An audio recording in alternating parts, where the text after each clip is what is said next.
The Industrial Revolution turned human history upside down and forced us to swap the plow for the machine tool. In this video, you will learn absolutely everything about it in just 12 minutes.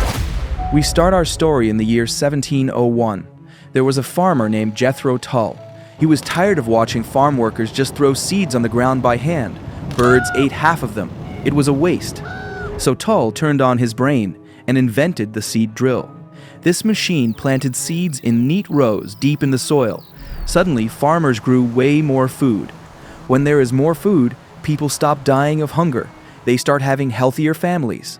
The population of England began to skyrocket, and all these new people needed clothes to wear. In 1712, Thomas Newcomen built the very first steam engine. To be honest, it looked terrifying. It was a giant monster that could only do one thing. It pumped water out of flooded coal mines. The machine ate tons of coal and broke down constantly. But it was the great-grandfather of every engine we use today. Let's jump to 1733. A weaver named John Kay invented something called the flying shuttle. Before this, a weaver had to throw the shuttle back and forth by hand.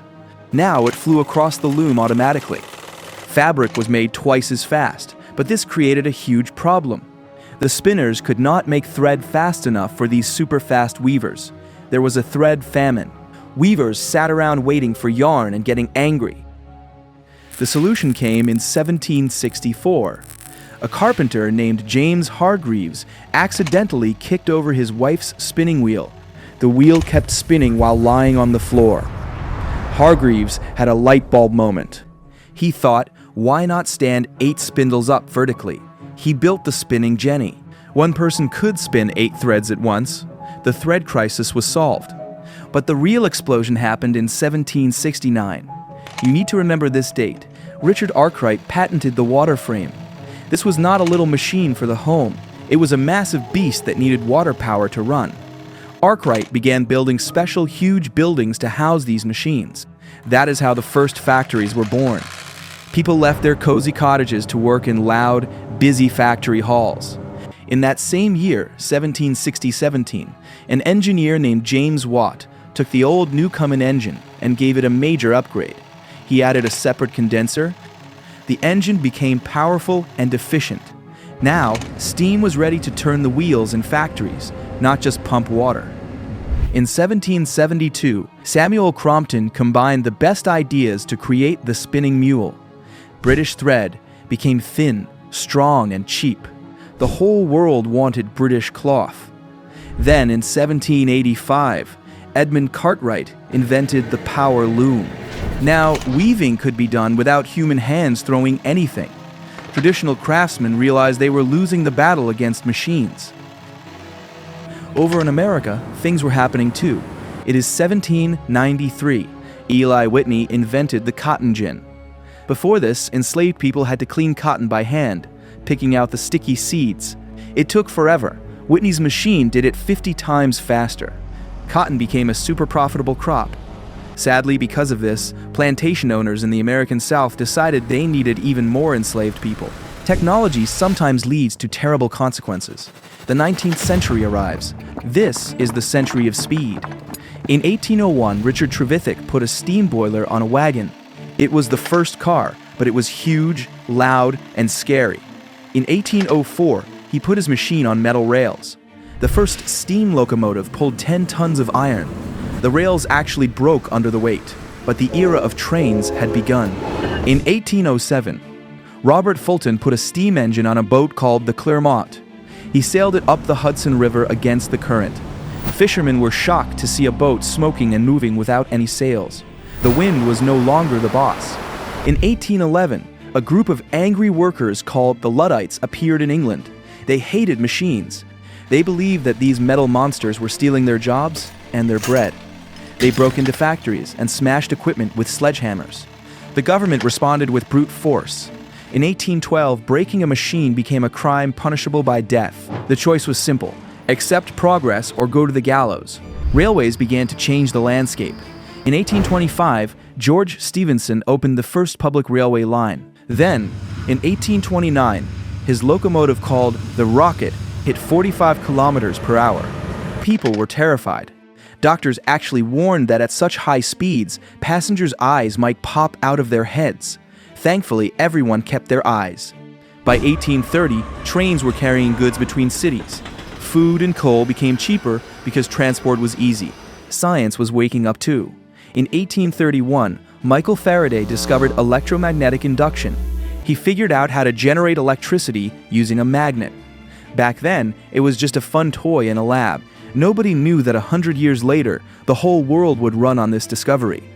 In 1833, the British Parliament passed a very important law. They banned children under 9 years old from working in textile factories. Just imagine the horror of that time. Before this law, a 9-year-old was considered an adult worker. 5-year-olds used to work 12 hours a day. That was the dark, cruel side of industrialization. In 1837, Samuel Morse invented the telegraph. By 1844, he sent the very first long-distance message. Information began to fly through wires. Before this, news traveled at the speed of a horse. Now, it traveled instantly. The world started to shrink. In 1848, Karl Marx and Friedrich Engels published the Communist Manifesto. They looked at the terrible conditions of the workers and said that this was not right. Revolutions broke out across Europe. Workers began demanding their rights. We reached the middle of the century, 1856. Henry Bessemer came up with a way to make steel cheaply. He blew air through molten iron to burn off impurities. Steel became affordable. Builders started using it for ships, bridges, and skeletons for skyscrapers. In 1859, Edwin Drake drilled the first oil well in the United States. Back then, oil was only needed to make kerosene for lamps. Gasoline was considered trash and was thrown away. But the age of oil had started. The 1860s were busy. In 1863, London opened the Underground. Steam trains puffed smoke right inside the tunnels. But people loved getting to work without traffic jams. In '66, a cable was laid across the floor of the Atlantic Ocean. You could send a telegram from London to New York. And Werner von Siemens invented the dynamo to generate large amounts of electricity. 1860-9 was a massive year. In the USA, workers finished the Transcontinental Railroad. You could take a train from the Atlantic to the Pacific. In Egypt, the Suez Canal opened. Ships no longer had to sail all the way around Africa to get to India.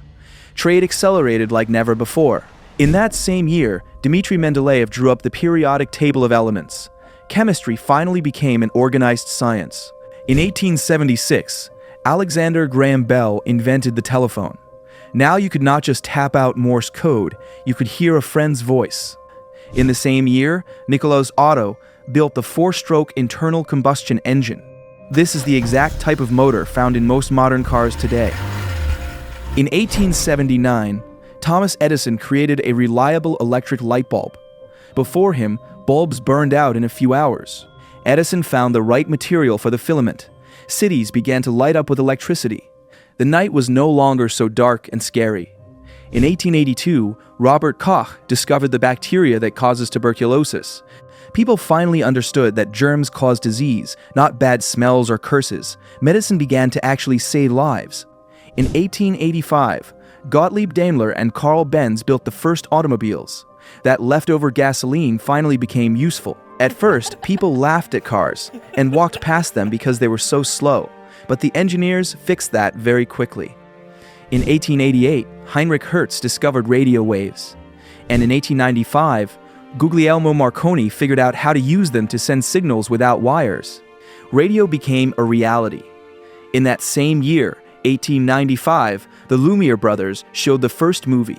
The audience saw a train on the screen and ran away in panic, thinking it would crush them. The 20th century begins. In 1903, the Wright brothers made their first flight in an airplane. It lasted only 12 seconds. But humans had finally conquered gravity. In the same year, Henry Ford started his car company. He had a dream that every family should own a car, not just the rich. In 1908, Ford released the legendary Model T. It was simple, reliable, and cheap. Then, in 1913, Ford launched the moving assembly line. Workers did not run around the car anymore. The car came to them. Assembly speed increased dramatically. The automobile became affordable for normal people. In 1914, the Panama Canal opened. It connected the Atlantic and Pacific Oceans. Engineers had defeated jungles and mountains. It seemed like humans were all-powerful. But in that same year, 1914, World War I began. And then the world learned a terrible truth. All these factories, steel, chemistry, and motors could be used to kill people on an industrial scale. Machine guns, tanks, airplanes, and poison gases appeared. Industrialization gave humanity immense power, but that power could be used to build or to destroy. And here we are. Over these 200 years, the world changed beyond recognition. We moved from villages to huge cities. We switched from horses to cars and planes. We replaced candles with light bulbs. A peasant from the 18th century would think our world is pure magic. But it is not magic.